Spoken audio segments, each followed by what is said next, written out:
Hello, everybody. Thank you so much for your support of Indie Agency News. And let's meet an indie agency. Where are both of you, by the way? We are in New York City, the West. Okay, that's what I thought. Yeah. No, that's. Yeah, we did that awkward thing where we're on different sides of the office, but we wanted to both be on camera. So we're in the he's over there and I'm over here, but weren't exactly sure where to sit. Oh, that's funny. That is funny. Well, cool. Yeah. Where in the city are you?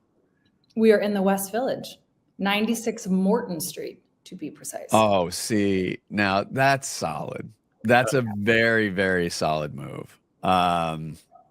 West Village is a lot of, that's just fun. All right, cool. Yeah, we love it. It's the cobblestone streets, and it's just, I was walking by a place today that just had like the historical registry sort of. Right. It's a very cool neighborhood. Right. We like it down here. Yeah. No, I was just gonna say, because like back in the earlier days, be Adweek and be like, all right, meet us at 43rd and like I'm just like, oh God. It's an area we avoid. Yeah. So yeah. We're comfortable here.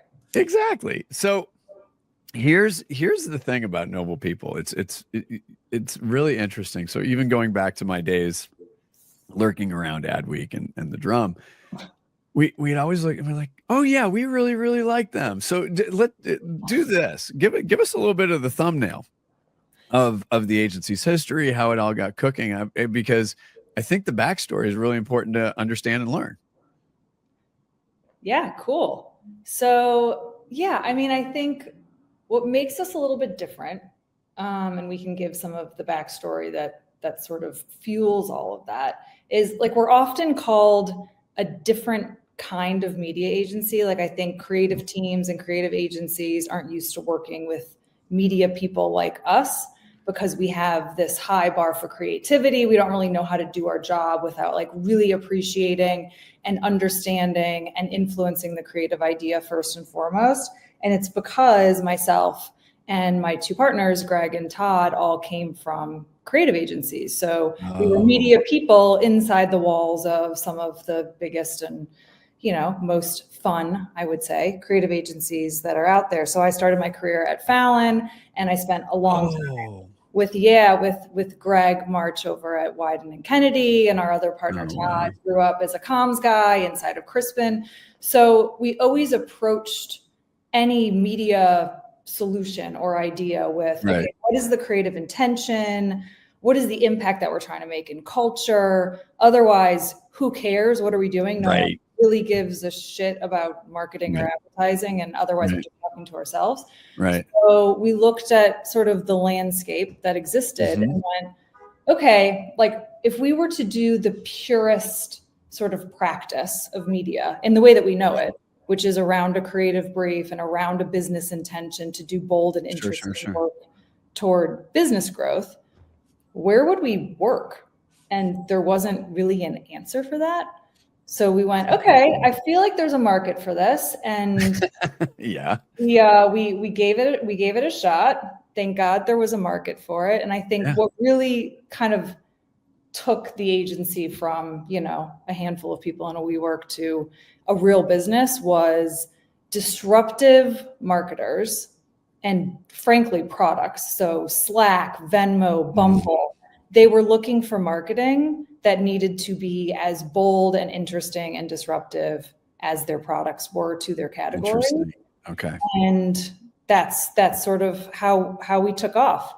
So I think as far as like the market is concerned and how like clients talk about us, like we start from a different like vantage point. Like we need to understand like what is marketing's intention toward fueling business growth. And we start there. And then, the answer is oftentimes really interesting and creative manifestations of media. I don't want to be presumptive, but your last name definitely has a Minnesota thing going on it. So were you at Fallon in Minneapolis? Yes, I'm not from Minneapolis. Oh, really? Yeah, oh my gosh. No. Oh yeah. Yeah. Oh yeah. No, not from Minneapolis, but went there because Fallon was so amazing and jumped on the opportunity.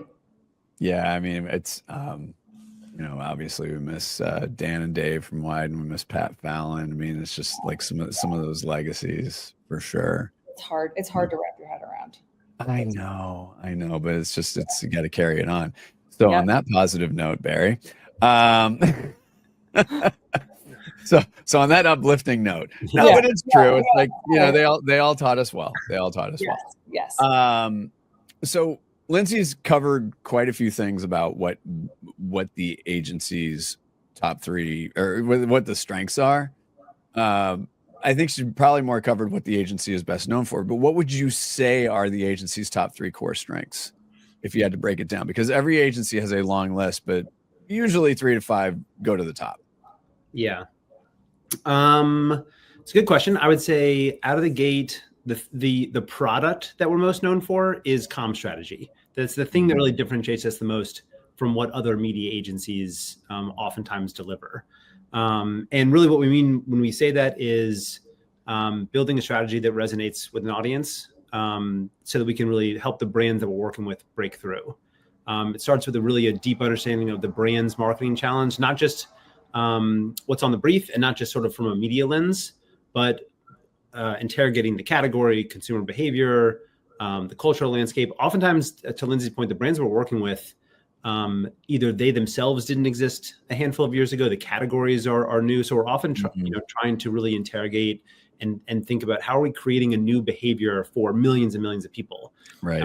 And so that art of comm strategy that used to be so core to what a lot of media agencies did, and then has sort of gone by the wayside a lot of times. We still live in that world, and we use those inputs to develop what we believe are really unique approaches that not only reach people but drive stronger brand connection and ultimately build a better, bigger and better business outcomes. So the comm strategy is as a product. I think from the media lens, we call ourselves a creative media agency, and really highlighting creative media solutions that break through. It's not creativity for the sake of being creative. Part of our ethos is that the role of creativity is a shortcut. It's creativity is a proven shortcut to effectiveness, to mental availability, to being better known. And so we try to approach media with that lens too. Right. And we want to aim for bold and original media ideas or solutions that have never been done before that really help to catapult the brands we're working with forward. And sometimes that's inventing a new media space, or that could be using a traditional medium in a non-traditional way. But it's sort of thinking about media in a creative lens. And I think the background that Lindsay mentioned with so many of us in work inside the walls of creative agencies makes that much easier for us to wrap our heads around at a place like this. And then last is more of an ethos of how we operate, which is radical transparency. And I think that is actually pretty unique in the media world. You think? Yeah. One of our 3 core values is honesty, and that feels like a pretty low bar. Don't be dishonest. Right. But it's a commitment really from the agency to our clients for openness, for transparency. It's transparent pricing structures. It's we don't resell media. It's honest with our clients with what work is going to work. Sometimes it's really hard conversation with creative agencies on, I love the idea, but the brief really needs to attack this. And so oftentimes with that, it's sort of honesty means pushing out of your lanes and having really hard conversations sometimes. And, it's more than just sort of not being dishonest. So I would say those are really the 3 things that really differentiate ourselves or sort of help us to be unique in the market. Yeah, no, I get that. Transparency. Yep. That hard. Yeah. I mean, yeah. Barry, where were you before this? So I've been at Noble for just about a decade now, but before this, I was also a media guy inside of creative shops. So I started my career at Media Kitchen, which is inside the walls of KBS. Oh God. That's throwback. Yep. Totally. Oh my God. But, and I think that, and then Bond and Senecal and Partners. Totally. Holy shit. Totally. Please continue. Yeah, no, and then I went to Gray. They had a small media. No, I'm kidding. That's That's fine. Debbie Reiner time. Yep. I like Debbie. Yep. Like Debbie. And I think, I mean, I was at Gray sort of during the tour. Tour Myron. Yeah. And it was, I mean, and the agency was on a tear. It was unbelievably exciting to be a part of. But I think, the art that Lindsay referenced of like, having to walk in rooms as the media practitioner and know that like, the thing that will help a campaign to stand out more is not just reach and frequency, but it's actually, how do I blend my craft with these amazing ideas that are on the walls and these amazing sort of inspiring people, and the rift that goes back and forth between that. And that was, that was an art that I think Media Kitchen had, and from being inside the walls of KBS. So I did learn that in a way that Lindsay did at Fallon and all that. And and we try to maintain that here, even though we don't do creative production in that way here. We try to maintain that spirit. That's how we work with creative agencies. And it really is a lost art. And we think, and our clients think, and we've got the results to show that like that's what drives brands forward, at a faster pace. Well, it's a level of empathy and understanding what the process is. So I came up as a creative, I was a copywriter. And so when you have an empathetic lens through it, then, I think you've earned the right to be able to have those conversations too. Not that if you weren't in that role, you didn't, but, I think earning it and showing examples of how and why it works matters. And it helps when it helps when it's the only practice that Right. Yeah. When you don't know any other way, like I think we'd be lost at any other media shop. Right. Remember like skyscrapers on a website. Oh, look at that. It's moving. Totally. Oh shit. Look at that. It's going down. Now avoid banners at all costs. No, I know. Yeah. What's it called? It's a skyscraper. First ever roadblock. Oh my God. It's got two banners. Check that out. Oh, take over. Oh! Yeah, exactly. Like, okay, that's enough. Why is being indie important? Yeah. So why is being independent important? Lindsay, let's start with you. It's just, it's a purity to the practice, to the work, to the building of the agency. I think like you just get to live in possibility. Yeah. Like when you're not constrained by, we've got these like really strict and rigid financial metrics that we have to hit, or like, especially in the media world, we're being forced to sell a tech product, or, we've got these big deals with like certain vendors for kickbacks, or we've done this big giant agency-wide upfront buy and we've got to like fulfill it. It's like there's so much bullshit pressure to that. It's just so much bullshit. And so you're literally like working within the confines of like a box that was like created for you, and you can only do so much. Right. And here we can operate with like the full comms landscape at our disposal. Right. Like that kind of freedom is what unlocks original ideas and breakthrough ways to the market. And that's the whole intention. Right. And on top of that, like just speed, fluidity. Like if we are working along. Okay. That's an important, I'm going to interrupt you there. So, okay. So the things that and this is fine. I completely understand when people say this. So agility, speed. Yes. 100%. You just brought up a word that I haven't heard anybody say, which is fluidity.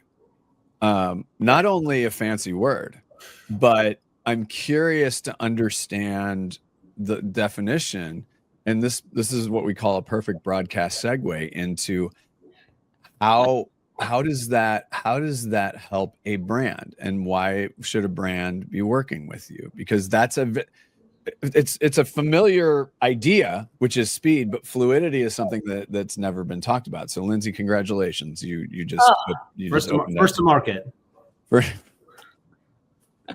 Yeah, I mean, I think for us, first to market fluidity, I think that we don't we can't do our job without being obsessed with what drives our clients' businesses. Mm-hmm.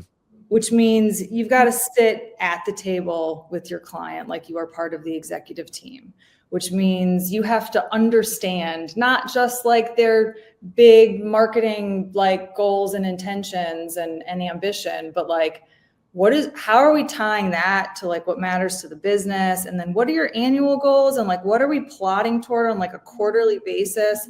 And that shit's going to change because businesses change, right? So like, if there's if we believe that like a growth audience was the right audience and we go to market and we start testing those things, and somewhere else in the business, because there was a promotion or a partnership that took off, we're seeing like there's real opportunity and we've got to strike now, then all of a sudden our plans are going to change to support something inside the business that is giving us a cue that there's a better and more successful path. And like, you've got to move quickly. Yeah, and you have to work at the speed and like just truly be in the same sort of like dynamic movement as your client. And if you're not, you're missing out. You're just an order taker.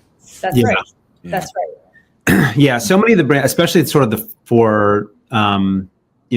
we've diversified away from tech as sort of our only core competency, but that was really where the agency grew really rapidly. And from working with those brands they still acted like startups, but they were scaled businesses, and attempting to scale even further. Slack, Venmo, Postmates, Zappos, Stripe, CrowdStrike, Smartsheet. Like these were tech brands that there's a speed and a nimbleness that other agencies just couldn't even wrap their head around. Their product might change on a dime. Their strategies certainly did. And so to me, that's the fluidity of, we need to be thinking about the market. We need to be moving at that pace. And if you're, with more red tape, with more layers, you got time for that. Exactly. Certainly, and certainly not those, those brands. And, I understand there was a time and a place for, planning 18 months, 24 months in advance. And when I worked in CPG when I grew up, and oh God, yeah, and that's fine. Yeah, and that's fine.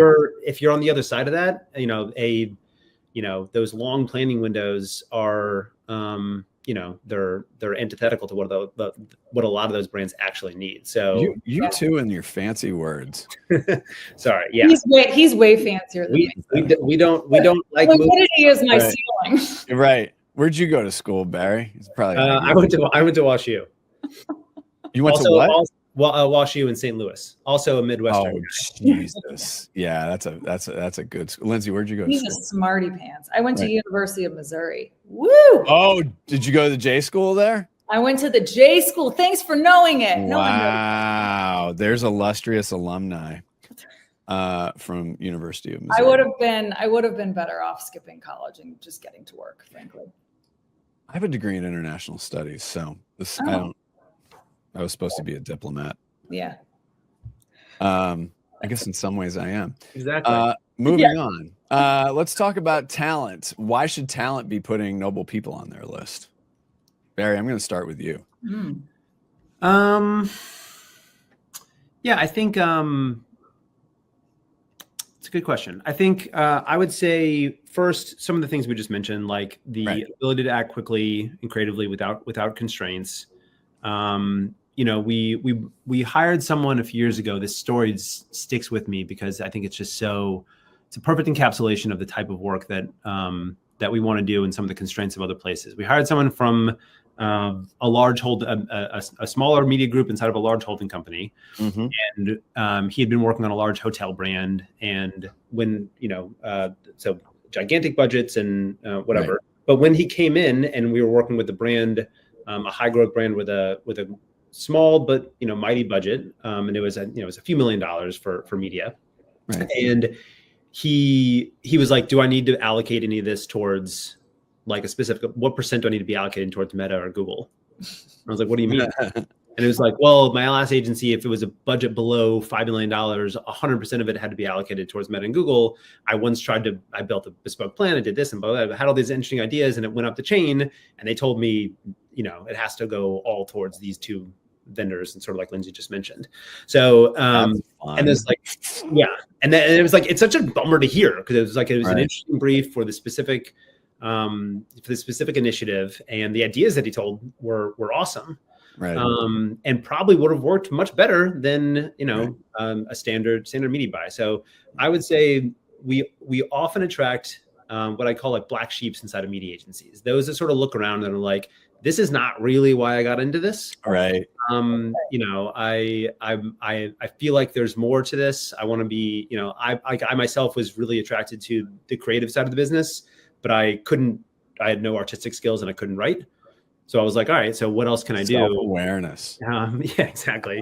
And so, but I wanted to embrace the creativity of, anything can be creative if you sort of think about it, No. Audiences, it could be media, Yes. it could be tactics. Big head nod. Yes. Yeah. Yes. So, I think, with that red tape, with corporate watching over you, with constraints and things like that, like it just limits the ability for people to be creative and to really help the brands we work with. So, we are in the business of solving a client's business problems. Yep. Through creative means. And that's right. Yeah. That's right. Yeah. I guess I totally agree with everything Barry said. I also, like, we often say, it's like, there are a lot of people who intended to get into advertising, and then they like picked up their head and they're in these jobs. And I'm like, what is this? This doesn't feel like the reason that I got into this. Right. And almost like, it's like media and marketing, like nothing about it stands still. And yet I think there's this big part of the industry that can feel stale or like boxed in. Super predictable at times. Super predictable. And I think like we tend to attract, and we also interview for it, but like we tend to attract talent that just is a little bit impatient, that questions a lot, interrogates the way things are done, wants to pave new paths, like just living in possibility. And I think a lot of the industry just really holds that back. Right.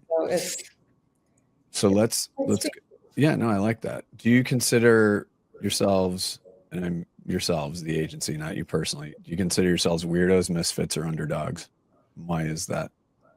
You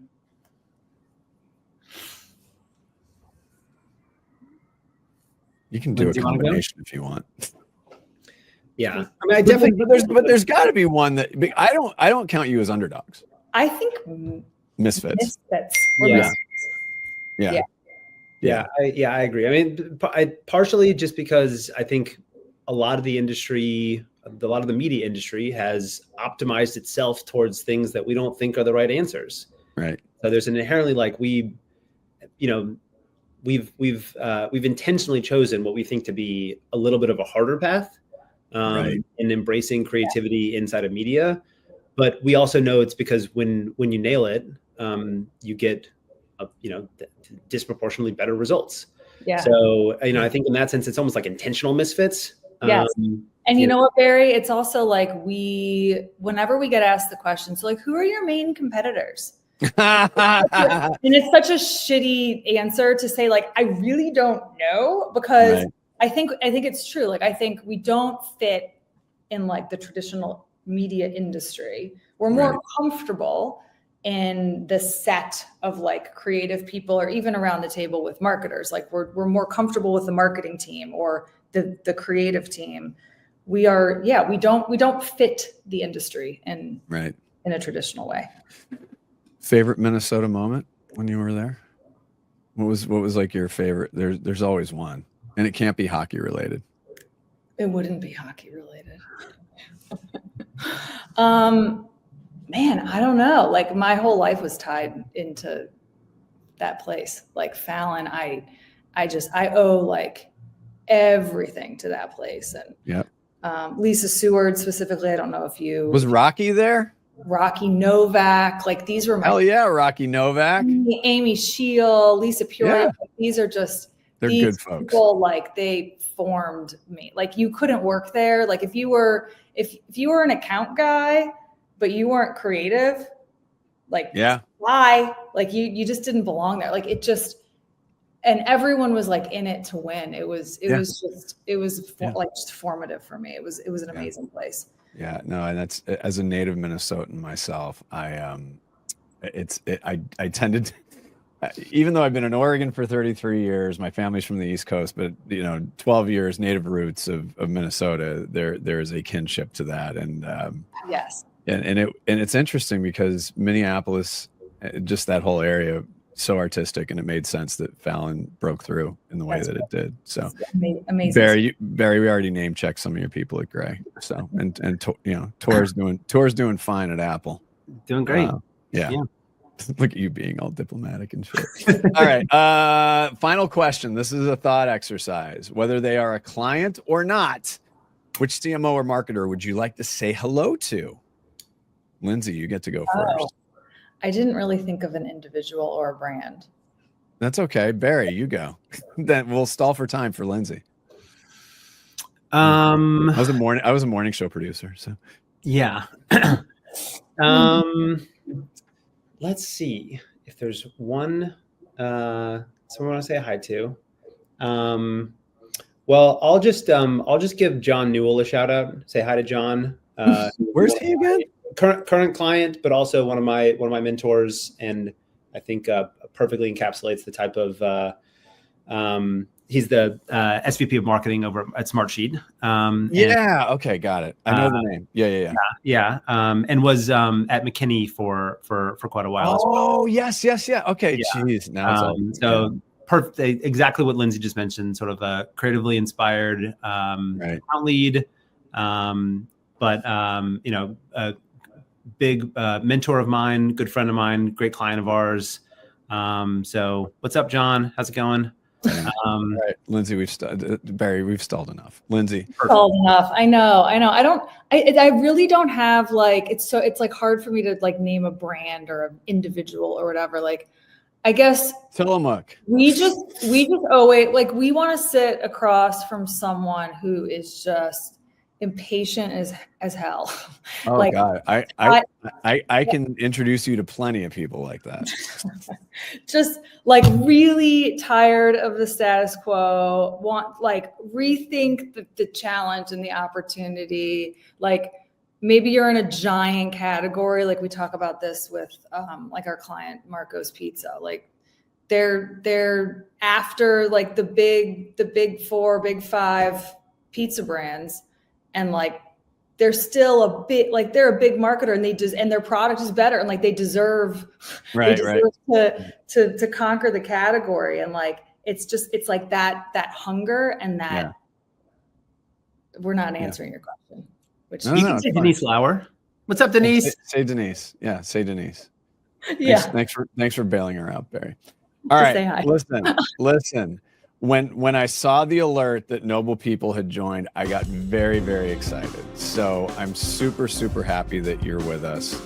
I'm really grateful for your support and your membership. I think that independent media agencies, we need to get as many as we can as members so that we can keep this conversation going, because it is an important one to have. So I really appreciate all of your support and appreciate you joining us here today. Thanks for having us, Doug. We appreciate you. Thank you, Doug.